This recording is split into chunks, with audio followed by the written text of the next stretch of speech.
বিপিনুরের কপালটাই আসলে খারাপ। মানে এমন একজন মানুষ বরাবর খালি মারি খাইলেন, খাইতে খাইতে মোটামুটি নেতা হয়ে গেলেন। আবার এক সময় যাদের খুব পছন্দের ব্যক্তি ছিলেন বিপিনুর, আজকের দিনে তাদেরই শত্রুতে তাদের যে বক্তব্য, বিভিন্ন অ্যাক্টিভিটিস, এগুলোর কারণে মিত্ররা এখন শত্রুতে পরিণত হচ্ছে। এক সময় দিনরাত বিপিনুর যখন বক্তব্য দিতেন, আওয়ামী লীগ, যুবলীগ, ছাত্রলীগ ছিল তার আলোচনার প্রধান অংশ, এখনো আছে 10%, বাট নতুন আলোচনার অংশ হিসাবে বিএনপি।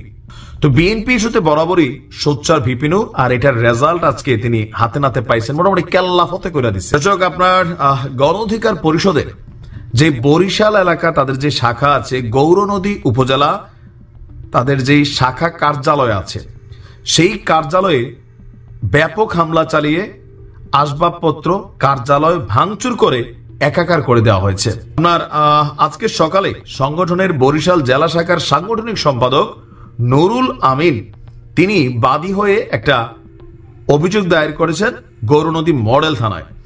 তিনি বলছেন যে গত 3 মাস আগে গৌরনদী বাস স্ট্যান্ড সংলগ্ন গয়নাঘাটা ব্রিজ সংলগ্ন এলাকায় স্থানীয় নুরুল ইসলাম ব্যাপারীর কাছ থেকে একটি টিন শেড ঘর ভাড়া নিয়ে দলীয় কার্যালয় স্থাপন করেছিলাম, আর সেখানে তাদের বিভিন্ন মিটিং, প্রোগ্রাম এগুলার আপনার চলত।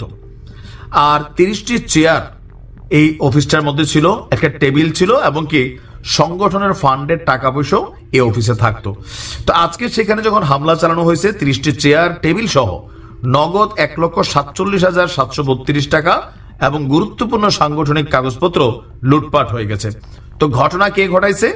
যে আপনার দক্ষিণ পালুরদি গ্রামের বাসিন্দা বিএনপি সমর্থক খলিল ব্যাপারী এবং তার স্ত্রী, উপজেলা মহিলা দলের সদস্য ফিরুজা বেগম সহ তাদের 7-8 জন সহযোগীরা দলীয় কার্যালয়ে আপনার হামলা চালিয়ে ভাঙচুর করে নগদ টাকা, কাগজপত্র সবকিছু লুট করে নিয়ে গেছে।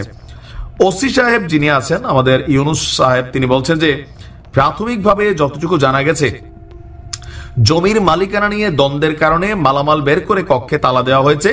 এই ঘটনায় গণ অধিকার পরিষদের নুরুল আমিন নামক একজন ব্যক্তি অভিযোগ করছেন। আর লুটপাট ভাঙচুরের যে কথা, সেটা আপনার মানে তদন্তর ইস্যু।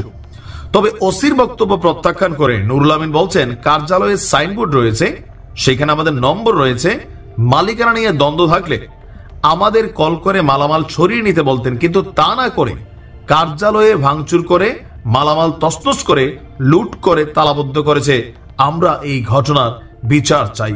আর এই ঘটনায় নিন্দা জানিয়েছেন আমাদের বিপিনুর। তিনি বলছেন যে তবে ছবিতে আমরা এখানে যা দেখছি, এই ঘটনার ছবিটা দেখে মনে হচ্ছে আসলে ভাঙচুর হয়েছে, বাট এখনো যে বিভিন্ন জায়গাতে বিএনপির নেতাদের বিরুদ্ধে কোনো অভিযোগ গেলে আমাদের আইন শৃঙ্খলা বাহিনী একটু ভয়ই পায় এটা ব্যবস্থা নিতে। কারণ সবার মাথার মধ্যে এটা আছে যে আগামী দিনে রাষ্ট্র ক্ষমতায় বিএনপি আসতে যাচ্ছে। তবে বিপিনুর বলছে যে এটা সুষ্ঠু তদন্ত করে বিচার করতে হবে, দোষীদেরকে আইনের আওতায় আনতে হবে। মাঝখানে কিন্তু বিপিনুর বলতো যে তার সাংগঠনিক কার্যক্রম বিভিন্ন এলাকায় চালাইতে পারে না, লোকালি বিএনপি বাধা দেয়। আজকে ভাঙচুর হয়েছে, এখন এই ব্যাপারে কি সামনে আসে বলে দিবে। তবে বিপিনুরের রাজনৈতিক ক্যারিয়ারটা আমি দেখছি খালি ট্র্যাজেডি এবং হরর এবং কি বলা হয় যে ধরেন মানে ফ্লিকশন, এই টাইপেরই হয়ে যাচ্ছে। এখন গণ অধিকার পরিষদ তারা কিন্তু সিদ্ধান্ত নিছে 300 আসনে প্রার্থীদের নির্বাচন করবে। ক্ষমতা আওয়ামী লীগ নাই, কিন্তু এই ক্ষমতা নিয়ে মারামারি, দলাদলি, এগুলো মনে হয় বন্ধ হবে না।